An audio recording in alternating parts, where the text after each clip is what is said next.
L'humanité est animée depuis des décennies par l'idée de trouver des signes de vie extraterrestres, dans des galaxies lointaines, dans d'autres systèmes stellaires, sur les planètes de notre propre système solaire. Jusqu'ici, nos recherches ont échoué. Et si nous n'avions pas cherché au bon endroit, et si sur Terre, une civilisation avancée avait déjà existé avant l'apparition du premier homme? Cela peut vous sembler totalement invraisemblable, mais il existe certaines théories qui pourraient vous amener à croire en cette version. Alors, qu'y avait-il sur Terre avant notre apparition? Et comment cette civilisation hypothétique a-t-elle influencé la vie des humains? Hubble. Vous avez sûrement entendu de nombreuses histoires sur la recherche de signes de vie intelligentes par les scientifiques sur une planète. Cependant, savez-vous répondre à la question de savoir comment l'humanité a découvert que nous sommes les seuls êtres intelligents à avoir vécu sur Terre? Comme vous le savez, la Terre a un âge de 4,54 milliards d'années. Les premiers organismes vivants sont apparus il y a 3 milliards et demi d'années. Pourtant, l'humanité n'existe que depuis environ 200 000 ans. En d'autres termes, il y a eu une longue période sans présence humaine sur Terre. Et toutes ces années auraient largement suffi pour que naisse et disparaisse plus d'une civilisation. Et si, autrefois, des êtres différents des humains mais possédant des technologies très avancées avaient vécu sur Terre? Et nous ne pouvons pas en trouver de preuves, car l'héritage de cette civilisation a été détruit par les changements du relief. Cependant, nous allons maintenant aborder ce que l'on appelle l'hypothèse silurienne. Selon cette hypothèse, il y a longtemps sur Terre, précisément pendant la période silurienne, il y a 443 à 419 millions d'années, vivaient des reptiles humanoïdes hautement développés. Ensuite, les conditions climatiques de la Terre ont commencé à changer, et ces reptiles sont simplement entrés en hibernation. Et ces créatures pourraient sentir se réveiller pour apparaître dans un monde désormais dominé par l'homme. Cela paraît absurde, mais l'intérêt réside dans la théorisation du problème de la recherche de vie intelligente. Cette hypothèse est très intéressante car elle montre à quel point la science moderne est capable de rechercher une civilisation qui a existé sur Terre des milliards d'années avant nous. Il faut considérer que les méthodes actuelles ne permettent pas de découvrir quelque chose de significatif, puisque si ces reptiloïdes existent, ce dont nous doutons fortement, ils se trouvent profondément sous la Terre. Cela signifie donc que nos technologies ne peuvent pas encore nous aider à les étudier. En 2018, les scientifiques Gavin Schmidt et Adam Frank ont activement développé l'hypothèse silurienne. Ils ont attiré l'attention sur des phénomènes assez curieux. Par exemple, pendant la période du Carbonifère, c'est-à-dire il y a 350 millions d'années, il y avait déjà une quantité suffisante de carbone fossile, c'est-à-dire de charbon. En théorie, cela aurait suffi pour soutenir l'activité vitale d'une civilisation avancée. Lorsqu'on étudie une exoplanète pour savoir si des êtres intelligents y ont déjà vécu, on examine souvent la dynamique des variations de température, ce qui indiquerait la présence d'un climat. En général, lors de l'industrialisation d'une civilisation, la température planétaire s'élève. Et ce qui est intéressant, c'est qu'il y a 55 millions d'années sur Terre, la température a augmenté de 5 degrés Fahrenheit. C'est considéré comme un grand bond. Cette période a ensuite été appelée la transition paléocène-éocène. Bien sûr, il faut se rappeler qu'une telle hausse de température aurait pu se produire à cause d'émissions massives de carbone, d'une éruption volcanique majeure, de la chute d'une météorite, et ainsi de suite. Nous ne pouvons pas en être certains. Et pour nous, c'est presque la seule preuve de l'existence d'une civilisation intelligente avant nous. En effet, l'augmentation de la température aurait pu se produire par exemple à cause de l'utilisation de sources d'énergie géothermiques, une énergie qu'une civilisation ayant terminé son existence par un effondrement utilisait activement. Si c'est vrai, nous avons encore plus de raisons de penser que l'humanité disparaîtra de la même façon. Cela rappelle le scénario d'un roman de science-fiction typique, où des scientifiques découvrent les ruines d'une ancienne civilisation et concluent qu'elle est devenue victime de son propre progrès. C'est instructif, mais détaché de la pratique scientifique réelle, ce qui est impardonnable pour une œuvre de fiction. Oui, l'hypothèse silurienne est tout simplement fascinante, mais elle ne repose sur aucune preuve irréfutable. À ce stade, il semble peu probable que des représentants d'une ancienne civilisation intelligente soient en hibernation. Cependant, la question de l'existence d'une telle civilisation est également débattue en dehors de l'hypothèse silurienne. et les scientifiques disposent de certains arguments qui pourraient plaider en faveur de l'existence d'une civilisation terrestre issue d'un passé lointain. Tout d'abord, il n'est pas un secret que plusieurs extinctions massives d'êtres vivants ont eu lieu sur Terre. Pour être précis, les scientifiques en distinguent 5. La dernière catastrophe de ce genre s'est produite il y a 65 millions et demi d'années. C'est précisément cela qui a causé la disparition des dinosaures. Habituellement, ces événements terrifiants se produisaient relativement rapidement, et environ 75% des habitants de notre planète périssaient alors. On suppose que la civilisation du passé n'a tout simplement pas pu faire face aux conséquences de la catastrophe et a cessé d'exister. Son héritage, bien sûr, a également disparu à cause des changements climatiques et du mouvement des plaques tectoniques. Ici, vous pouvez nous rappeler qu'il nous manque encore des preuves, et vous avez raison car la science doit reposer sur tout un système de preuves.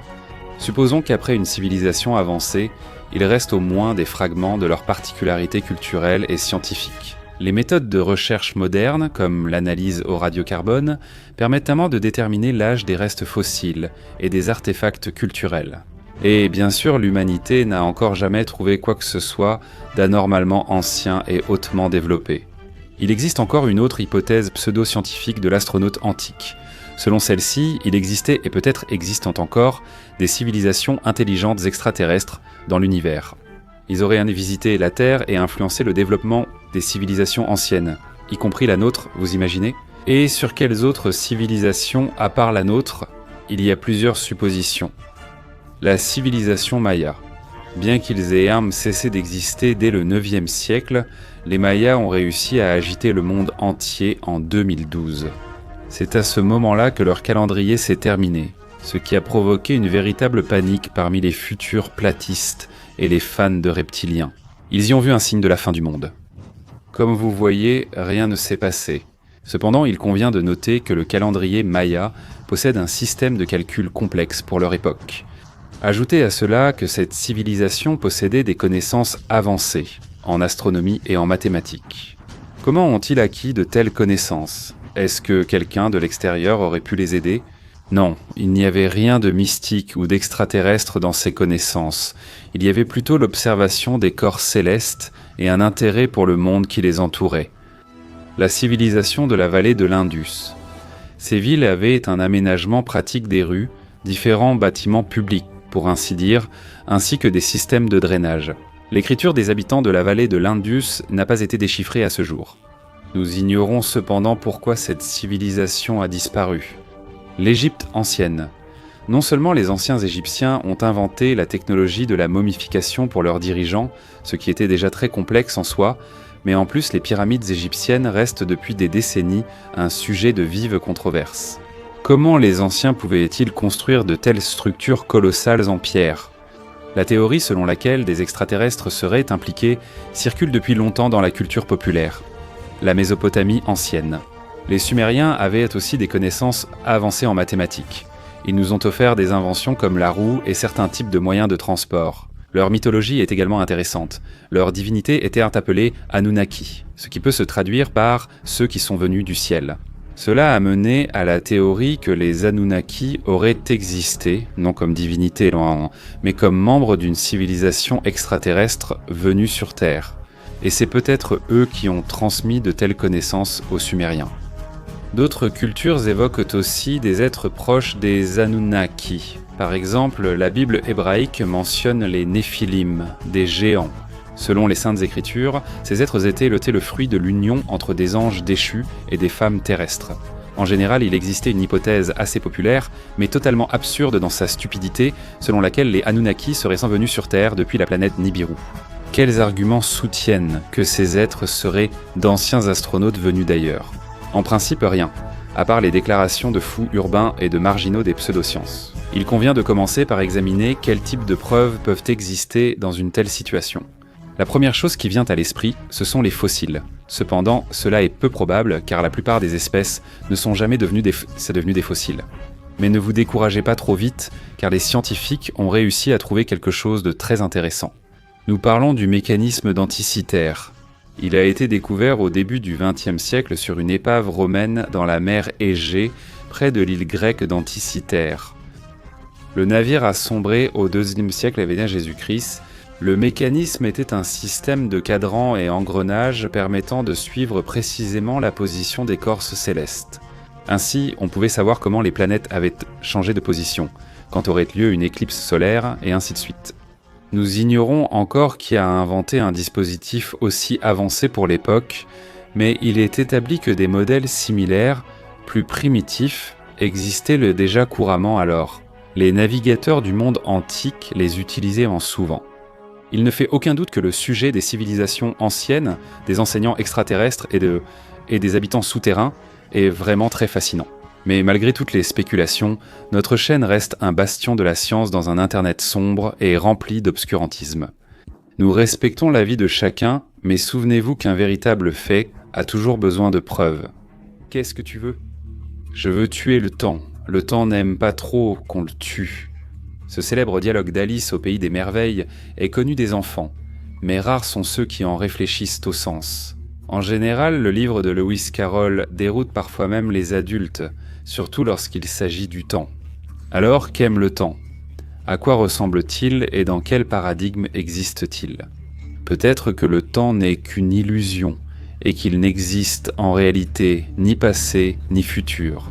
Ces questions préoccupent aussi bien les gens ordinaires que les éminents scientifiques, mais personne n'a encore trouvé de réponse satisfaisante. L'encyclopédie définit le temps comme la mesure de la durée des objets, événements et processus. La longueur, la hauteur et la largeur se mesurent avec un mètre ruban ou indirectement. Mais comment mesurer le temps ? Bien sûr avec une montre, mais voilà le problème. Si l'on place 2 chronomètres atomiques, l'un sur le sol et l'autre sur la table, les valeurs seront différentes car la gravité agit différemment sur chaque montre. Le chronomètre sur la table avancera tandis que celui au sol sera plus lent. C'est pareil avec le chronomètre sur le station spatiale internationale le plus rapide près de la Terre. Et ce n'était que le début d'une série de nombreuses incohérences, de défaillances logiques et de paradoxes temporels. Si sur de si courtes distances, le temps varie perceptiblement, qu'en est-il à l'échelle de l'univers ? Et si l'on ne pense pas à tant de choses, mais qu'on porte simplement attention à notre propre cerveau, car c'est lui qui produit la plupart des illusions auxquelles notre conscience croit. C'est ce dont parle Dean Bono Mano, célèbre neurobiologiste, dans les 320 pages de son livre « Le cerveau, maître du temps ». Il soutient que le temps est plus complexe à saisir que l'espace, ce qui est difficile à contester. On peut citer de nombreux exemples réels d'étirement ou d'accélération subjective du temps, par exemple lorsqu'une personne, au moment d'un accident ou d'une catastrophe, semble voir les événements au ralenti. La perception du temps dépend de divers facteurs comme la température corporelle, la santé ou la consommation de substances comme le tétrahydrocannabinol. Elles étirent en solo les secondes, minutes et heures, les rendant éternelles.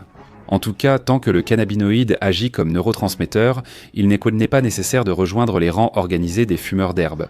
L'effet d'étirement ou d'accélération du temps peut être provoqué expérimentalement, en créant certaines conditions, ou, disons, en tombant gravement malade. Avez-vous déjà entendu dire que le poisson a une mémoire de 7 secondes ? Ne soyons pas injustes envers les guppies et scalaires, concentrons-nous sur certaines personnes.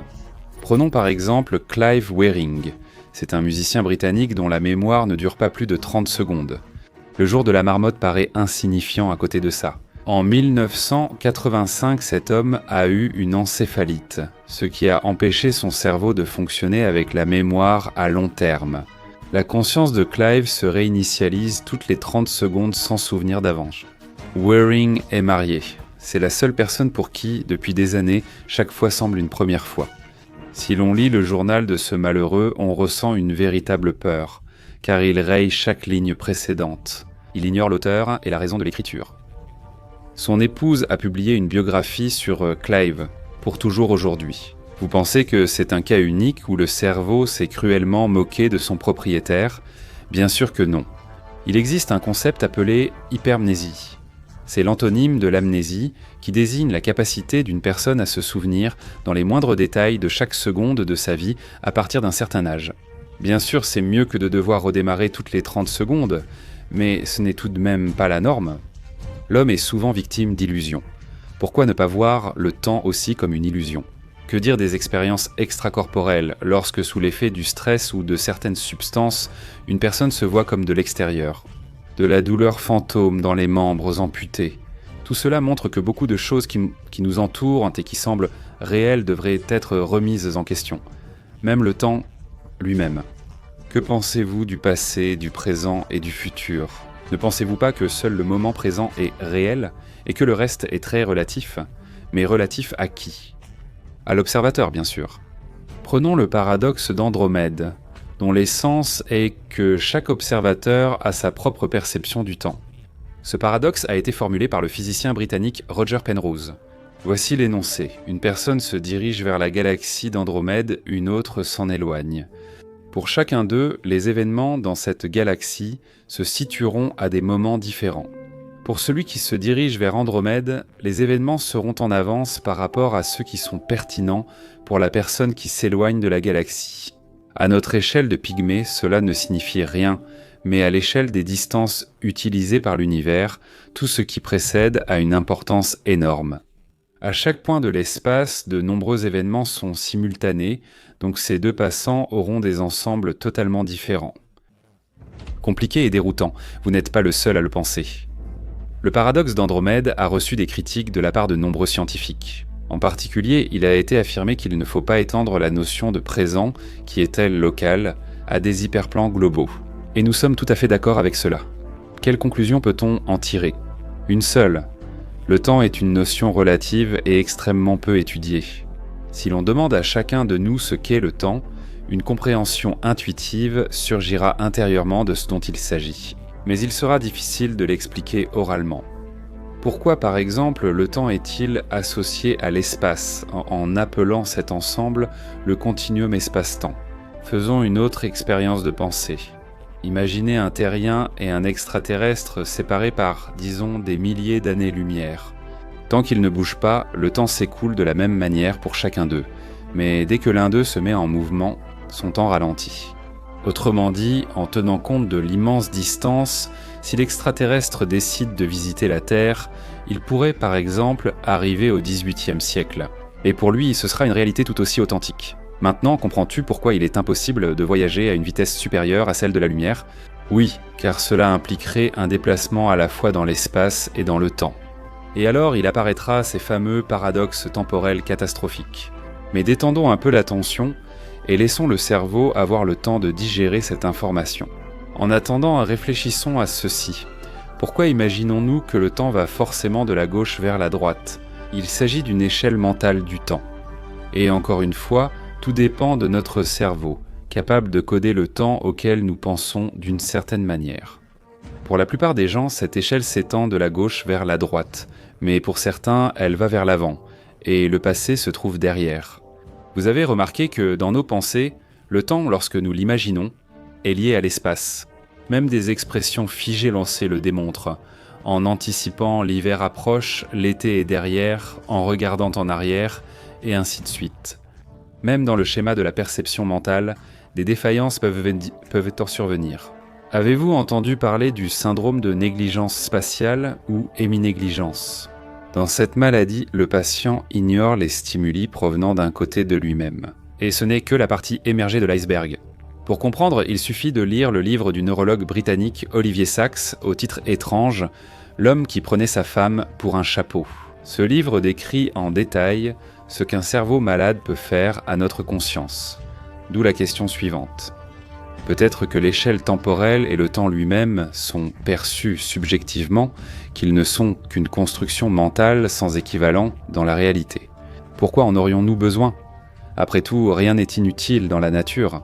Il est fort probable que cette construction ait un sens adaptatif, puisqu'elle est en corrélation avec les phénomènes physiques qui entourent dans l'homme. Prenons un exemple très parlant. En réalité, dans notre monde, il n'existe ni odeur ni nuance, mais il y a des molécules et des ondes que le cerveau interprète comme des arômes et des couleurs. Voici un exemple concret du rôle adaptatif de notre cerveau. En tout cas, en percevant clairement l'odeur d'un œuf pourri, il est peu probable que nous finissions en réanimation du service de toxicologie. Mais revenons à la notion de temps. Qu'est-ce que c'est une rivière gelée ? Une construction établie, encore inaccessible à notre compréhension, ou simplement une illusion ? Le cosmologiste et physicien Paul Davies soutient cette affirmation. Alors pourquoi dans notre esprit le temps et l'espace sont-ils si étroitement liés l'un à l'autre ? Il était possible que notre cerveau spatialise automatiquement le temps.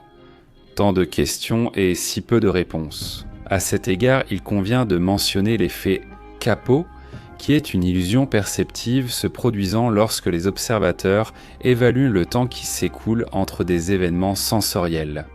Expérimentalement, cela se passe ainsi. Prenons 3 ampoules A, B et C, étant éloignées l'une de l'autre. Le sujet percevra le temps écoulé entre les éclairs des ampoules A et C comme étant plus long qu'ils ne laissent en réalité. Une expérience similaire peut être réalisée avec des tapotements ou des tons musicaux. L'effet sera le même.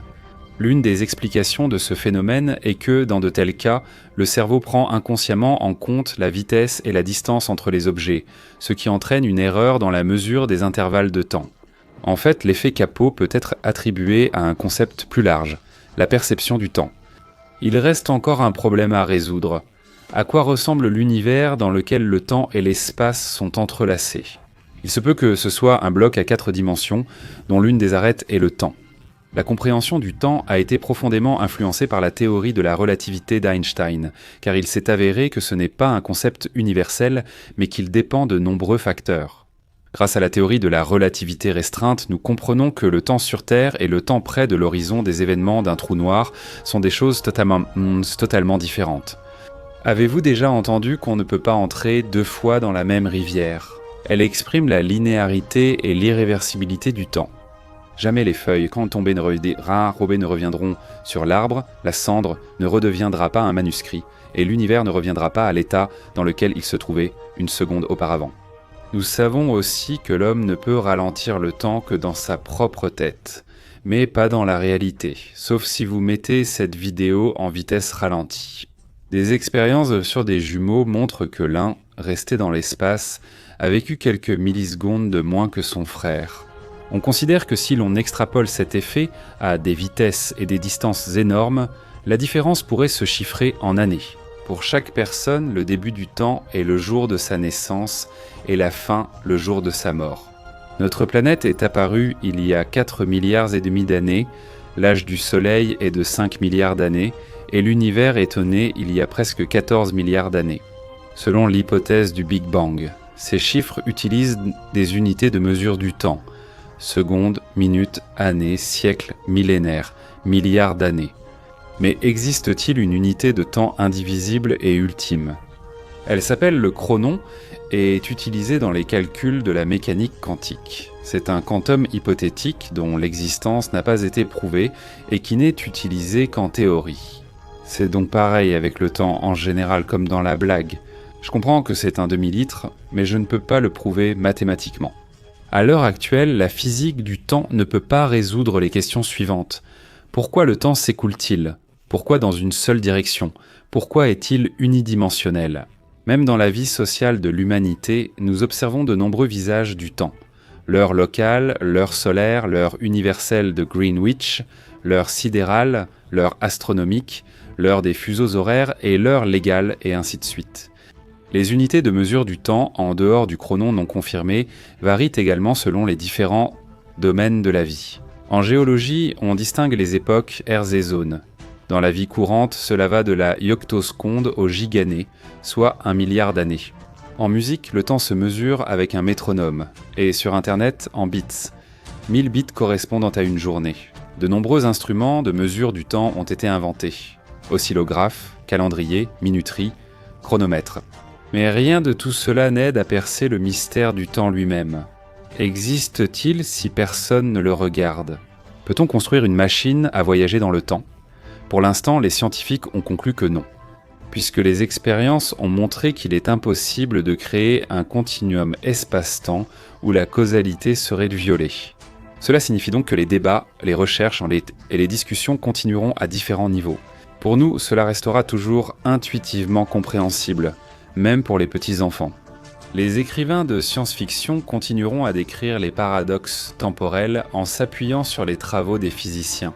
Nous parlons beaucoup de la colonisation de Mars, qui pourrait bien avoir lieu à l'avenir. On en entend parler par les scientifiques, mais aussi dans les films, livres et bandes dessinées. La culture populaire ne nous laisse pas l'oublier. Mais à quoi ressemblerait concrètement la colonisation de la planète rouge ? La voie vers la conquête de Mars est tracée par 5 vaisseaux spatiaux qui ont atterri sans équipage à la surface et ont livré les dispositifs nécessaires au fonctionnement des organismes vivants. Réserves d'oxygène, d'eau, de nourriture lyophilisée, carburant, panneaux solaires, médicaments, appareils de recherche et capsules habitables. Les vaisseaux atterrissent dans les montagnes Erebus. L'un des vaisseaux s'était équipé du système de communication Starlink. Il faut 4 satellites de ce type pour communiquer sur Mars. Comme la base martienne sera de taille relativement modeste, de puissants panneaux solaires, quant à eux, fourniront à la base suffisamment d'énergie. Ensuite, nous passons directement à l'étape de la construction de la station martienne. Des robots spéciaux ressemblant à des chiens, conçus par la société d'ingénierie Boston Dynamics, aident dans cette tâche. Tout est au service de SpaceX et de leurs projets grandioses. Les robots aideront à poser les fondations de la base, à installer les panneaux solaires, source d'énergie si nécessaire. Les rovers martiens commencent peu par chercher des poches d'eau en profondeur sous la surface. Au cours des travaux d'ingénierie, on recherche dans le sol et l'atmosphère les éléments nécessaires qui permettront de synthétiser du carburant et de l'oxygène. Les rovers et les robots nivellent une zone de la surface de Mars afin de faciliter le processus d'atterrissage pour les premiers colons qui attendent leur heure. À ce moment-là, seuls des robots travaillent en rencontre sur Mars. 2 ans et 2 mois plus tard, lorsque Mars et la Terre sont suffisamment proches l'une de l'autre, il est temps pour les humains de s'envoler vers la planète rouge. Nous expliquerons un peu plus tard pourquoi il faut attendre aussi longtemps. 30 astronautes partent là-bas à bord de 5 vaisseaux spatiaux. Ce sont les meilleurs représentants des domaines de connaissances les plus importants pour la colonisation, des scientifiques, des ingénieurs, des spécialistes médicaux et militaires. Un autre groupe de vaisseaux, avec tout le nécessaire pour fonctionner sur la planète rouge, les accompagne. Les astronautes doivent rester sur Mars plus de 2 ans. Cela ne semble pas beaucoup, mais ils ont une mission difficile, rendre la vie sur Mars plus ou moins confortable. Réaliser cela est particulièrement difficile au début, car les arrivants font face aux effets de la faible gravité. Ajoutez à cela un climat rigoureux, avec une température moyenne de -63 degrés Celsius et des tempêtes de poussière fréquentes. Il y a aussi parfois des tremblements de terre sur Mars. À quoi ressemblera la routine quotidienne des premiers habitants de Mars ? La mauvaise nouvelle, c'est que la journée y dure un peu plus longtemps que sur Terre. Bonne nouvelle, il est plus facile de déplacer des charges lourdes grâce à la faible gravité. Une fois les travaux préparatoires terminés, il faut commencer la production de carburant cryométhane afin de pouvoir retourner sur Terre. En effet, il n'y a tout simplement pas de source de gaz ou de pétrole sur Mars. Ils étudient aussi les sols martiens, y réalisant des expériences et tentant d'y faire pousser des plantes. Ici, le génie génétique peut pleinement s'exprimer. Il convient de noter qu'on ne peut pas partir sur Mars à n'importe quel moment. En fait, la planète rouge et la Terre se déplacent sur leurs orbites à des vitesses différentes. Le moment optimal pour le décollage arrive lorsque les planètes sont à la distance la plus proche l'une de l'autre. Cela arrive tous les 2 ans et 2 mois. Les vaisseaux spatiaux attendent ce moment pour ramener les astronomes sur Terre. À leur tour, de nouvelles personnes partent pour Mars. Et c'est lorsque le nombre de personnes dépassera celui des dispositifs robotisés. L'équipage comprendra en plus des ingénieurs scientifiques, des agriculteurs et des architectes. Ils terminent enfin la construction d'un grand système de serres, ce qui fait que la verdure martienne devient plus abondante sur la base. Cependant, il faut quand même transporter une énorme quantité de nourriture depuis la Terre. Avec le temps, Mars devient plus indépendant à ce niveau. D'intelligence artificielle, Space Factory fonctionne à plein régime et prévoit de construire des logements pour les colons à l'aide d'une imprimante 3D. Pour cela, ils utilisent un véritable polymère martien issu de plantes cultivées en laboratoire, ainsi que des échantillons de sol martien. Les maisons seront conçues de manière à empêcher les radiations de pénétrer à l'intérieur. Avec le temps, la qualité de l'impression 3D s'améliore, ce qui permet de créer plus de serres et plus d'appareils pour cultiver des céréales et des légumes. Le besoin de transporter des cultures agricoles depuis la Terre diminue rapidement.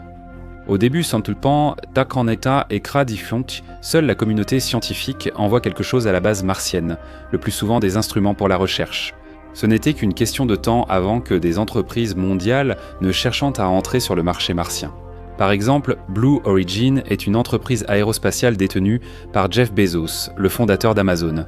C'est elle qui pourra organiser la livraison pour les particuliers sur Mars. Bien sûr, on importe du poisson sur la planète rouge, qui est placée dans des réservoirs spéciaux. Nous avons toujours parlé de nouvelles opportunités, mais la vie est aussi pleine de moments tristes. Les habitants de la base ne sont pas à l'abri des accidents, et même la mort naturelle la plus ordinaire finira tôt ou tard par rendre visite aux colons. Il viendra un moment où, pour la première fois, des funérailles auront lieu sur Mars. La meilleure option est de procéder à la crémation du corps. L'une des années les plus importantes pour les colonisateurs est l'année 2035. C'est l'année de ce qu'on appelle le Grand Passage. À ce moment-là, la distance entre la Terre et Mars sera la plus courte de toute l'histoire. Si auparavant un vaisseau spatial devait voyager d'un point à un autre en environ 7 mois, maintenant cela peut se faire en 5 mois. Le nombre de colons augmente brusquement. La base sur Mars est maintenant une véritable ville, et le premier hôpital martien y est déjà en construction. Bientôt la population de la colonie atteint 1000 personnes.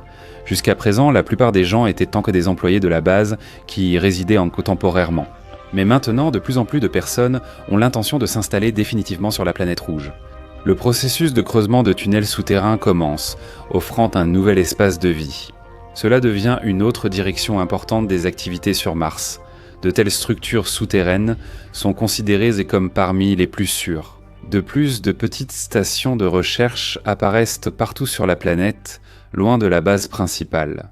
Au début, seuls des robots y travaillent, puis des humains les rejoignent.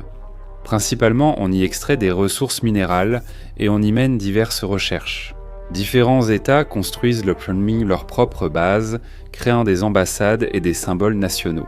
15 ans après le début de la colonisation, le premier enfant naît sur Mars. Les médecins martiens ont désormais la possibilité d'observer comment le nouveau-né va se développer dans de telles conditions. Bien sûr, un parlement est aussi créé sur Mars. La politique martienne cherche une autonomie maximale en ressources face à la Terre et à développer le tourisme. Désormais, les voyageurs payent une taxe spéciale pour le développement de la planète rouge. À l'hôpital martien, une bio-imprimante sert à fabriquer organes et membres. Les bio-imprimantes sont aussi utilisées en restauration pour réaliser des plats à base de légumes, fruits, poissons ou viande. Les premières centrales électriques fonctionnant par fusion nucléaire apparaissent sur Mars. 46 ans plus tard, l'un des colons est devenu le premier à gravir le mont Olympe. Ce n'est pas seulement un volcan éteint, mais aussi le point le plus élevé du système solaire, 26 000 mètres. Le travail bat son plein aussi en orbite martienne. Là-bas, on a lancé la production pour transformer les météorites en matériaux utiles. Ensuite, ils servent à construire des infrastructures critiques sur Mars, comme les hôpitaux. La 56e année de la colonisation marque la deuxième grande transition, annonçant une multiplication de la population martienne. Des centaines de milliers de spécialistes et des dispositifs robotisés rendent enfin la planète rouge totalement indépendante de la Terre. Les habitants de Mars disposent désormais de leurs propres produits alimentaires, de leur propre énergie provenant de panneaux solaires, de centrales à fusion nucléaire, ainsi que de leur propre air et eau. Et l'un des événements les plus importants, la première personne née sur Mars visite la Terre. Il lui est difficile de supporter la gravité terrestre, mais une combinaison spéciale lui facilite la tâche. Ça a l'air génial ? Peut-être avez-vous raison et avons-nous juste laissé libre cours à notre imagination. Mais si cela arrivait vraiment un jour ? Le côté étonnant de notre univers, Santio, c'est l'innombrable quantité de galaxies et d'amas de galaxies. Entre les filaments galactiques, il existe des vides cosmiques qu'on appelle aussi des vides. Ils sont d'une taille immense, tellement immense qu'ils pourraient en contenir plus d'une galaxie. Mais que sont exactement les vides galactiques ? Que représente notre planète à l'échelle de la galaxie ou de l'univers ? Ce n'est qu'un petit caillou qui flotte sur son orbite, tournant autour du Soleil. Qu'est-ce que le système solaire à l'échelle de l'univers ? Au moins, il est plus grand que ce que nous pensons. Le système a une frontière extérieure qui se termine supposément au-delà du nuage d'Oort. Ensuite, il y a un abîme infini. Il semble qu'il n'y ait rien là-bas. Les astres sont séparés les uns des autres par plusieurs années-lumière. Ce vide traverse la Voie lactée. Il semble omniprésent. Le vide au-delà de la galaxie est encore plus profond, encore plus vaste. Par exemple, notre système est séparé de la galaxie d'Andromède par 2,5 millions d'années-lumière. Si cet espace n'était pas un vide profond, il pourrait contenir plus de 20 galaxies. Certains objets également sont liés par des fils gravitationnels invisibles, que nous appelons le groupe local de galaxies. Andromède, la Voie lactée, le Triangle, et ainsi de suite. Le diamètre d'un tel amas atteint environ 10 millions d'années-lumière. Cependant, le groupe local de galaxies n'est pas le plus grand groupe. Il en existe un beaucoup plus vaste appelé la feuille locale. Son diamètre est de 46 millions d'années-lumière et son épaisseur de 5 millions. La forme de la feuille locale est légèrement aplatie. Sa structure est formée par plusieurs centaines de galaxies. Elle appartient à un objet cosmique encore plus grand, le superamas de la Vierge. Nous allons maintenant nous concentrer sur la feuille locale. Il est intéressant de noter que sa structure semble former l'un des côtés de ce qu'on appelle le vide local. C'est un autre abîme qui paraît, à première vue, sans fin. À travers ce vide passent plusieurs filaments galactiques à peine perceptibles. Le vide est suffisamment vaste pour avoir un certain lien avec le superamas d'Hercule. Le volume du vide local augmente progressivement en raison des forces gravitationnelles de la matière voisine et de l'expansion de l'univers. Désormais, le diamètre atteint environ 150 millions d'années-lumière. D'un côté, le vide s'est approché assez près de notre planète. Ils ne sont séparés que par un peu plus de 3 années-lumière. On peut dire que dans le ciel étoilé, nous pouvons observer ce vide.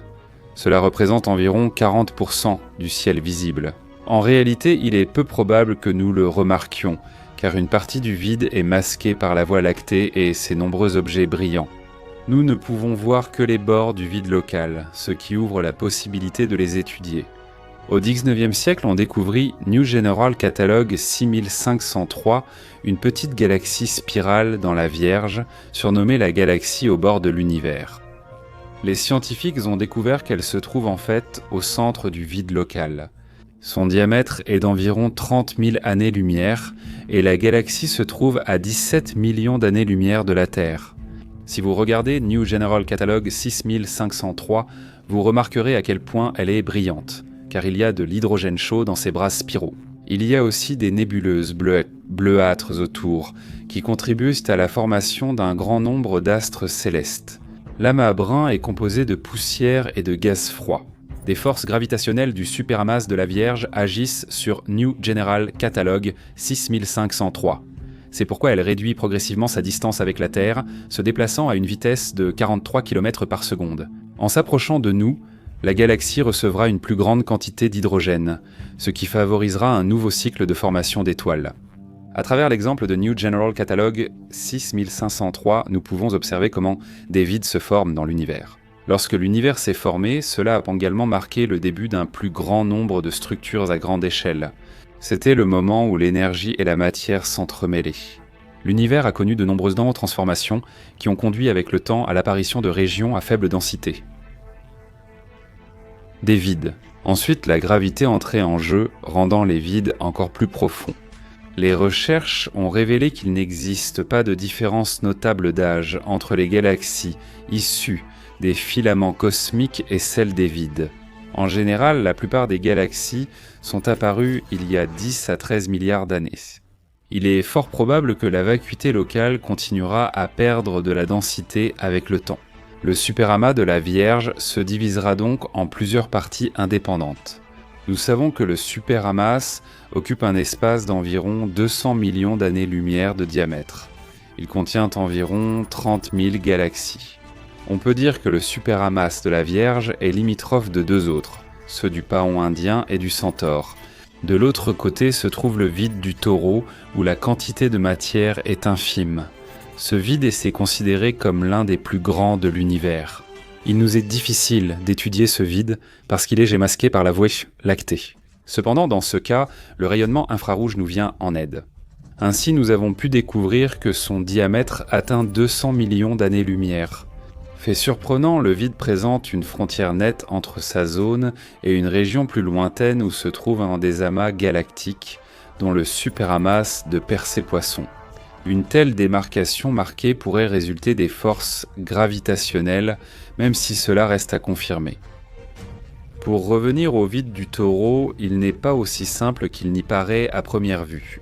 Il est tout à fait possible qu'il contienne des nuages de poussière et de gaz, qui pourraient à l'avenir servir de base à la formation de galaxies. Il existe aussi une version selon laquelle il pourrait s'y trouver d'énormes amas de matière, voire même d'antimatière. Ce sont les théories de l'épin les plus audacieuses. Cependant, malheureusement, nous ne pouvons pour l'instant en vérifier aucune. Actuellement, l'existence de 2 galaxies à l'intérieur du vide du Taureau est confirmée. Uppsala General Catalogue. 2629 est une galaxie naine de type elliptique. Quant à la seconde galaxie, appelée Uppsala General Catalogue 2627, il s'agit d'une galaxie spirale. Ces 2 galaxies sont séparées de nous par 185 millions d'années-lumière et ne sont distantes que de quelques centaines de milliers d'années-lumière au centre du vide.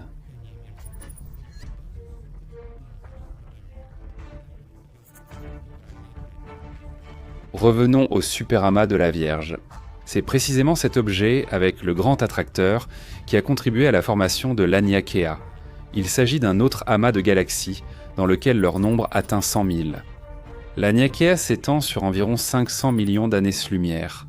Le grand attracteur joue ici le rôle de centre gravitationnel. En 2013, les scientifiques ont découvert que l'Aniakea est entouré d'un vide de dimensions énormes. Des vides d'une telle ampleur n'avaient jamais été observés auparavant. Cet événement a été si retentissant qu'il a poussé les scientifiques à douter de la précision de certains principes cosmologiques fondamentaux. Se pourrait-il que l'univers soit en réalité très différent de ce que nous imaginons ? Il est tout à fait probable que notre galaxie soit entourée d'une immense structure de survide. La structure a été nommée Kinnon-Bragger-Covey, une abréviation des noms des chercheurs qui ont mené les études, Ryan Kinnon, Amy Bragger et Lennox Covey. Son diamètre atteint 2 milliards d'années-lumière. Cette découverte a permis de résoudre un certain paradoxe. En fait, lorsqu'il s'agit de l'expansion de l'univers, il est important de déterminer ce qu'on appelle la constante de Hubble. C'est une valeur qui indique la vitesse d'expansion de l'espace. Lors du calcul, nous constatons que les objets proches s'éloignent vite, tandis que les lointains s'éloignent lentement. Nous savons maintenant qu'il existe du vide, ce qui explique beaucoup de choses. Il s'avère que la Voie lactée et d'autres objets entourant ce vide subissent une influence gravitationnelle supplémentaire, ce qui augmente la vitesse d'expansion. Cependant, Kinnon, Bragger, Covey est loin d'être une limite. Il s'avère que c'est une partie de l'univers visible où il y a encore beaucoup de telles zones vides. Elles ne sont pas inférieures en taille à Kinnon, Bragger, Covey. Toutes ces taches sombres sont absolument différentes par leurs caractéristiques. Certaines peuvent être facilement expliquées par les principaux principes cosmologiques, tandis que d'autres ne s'intègrent pas dans le tableau cohérent de l'univers. L'un des exemples les plus connus est l'amas d'Eridan, dont le diamètre atteint jusqu'à 1 milliard d'années-lumière. Cela fait de cet amas l'un des plus grands objets. On ne peut observer cet objet qu'à l'aide du spectre micro-ondes. Ainsi, on a découvert un rayonnement fossile qui est 70 microkelvins, plus froid que dans le reste de l'univers visible. Une telle déviation de la moyenne constitue la plus grande anomalie. Cet objet doit être étudié encore plus scrupuleusement, ce qui est assez difficile en raison de sa taille. Il y a encore trop de mystères pour nous dans l'univers. Nous accordons tant d'attention aux nébuleuses, aux astres, aux galaxies, aux amas galactiques, mais nous négligeons injustement les vides. Ils semblent insignifiants, ennuyeux, mais en réalité, ils recèlent que tant de mystères, tant de dangers. Nous ne savons pas ce qui nous y attend encore. C'est l'un des mystères de l'univers. Et vous, pensez-vous que nous pourrons un jour le percer ? Regardez les captures d'écran qui s'affichent à l'écran en ce moment. Ce sont des statistiques de YouTube. Que signifient-elles ? Remarquez que, actuellement, 57% des spectateurs de cette chaîne regardent sans être abonnés. C'est la véritable essence de mon message. Donc, pour ne pas perdre Hubble de vos abonnements, il vous suffit simplement de cliquer sur ce bouton rouge, qui ressemble à ceci et qui se trouve juste en dessous de cette vidéo. La loi de l'univers est simple, souvenez-vous-en, car chacun de vos abonnements est très important pour moi. Plus il y a de spectateurs, plus ils regardent et mettent des likes, plus vite une nouvelle vidéo méga passionnante sortira. À bientôt.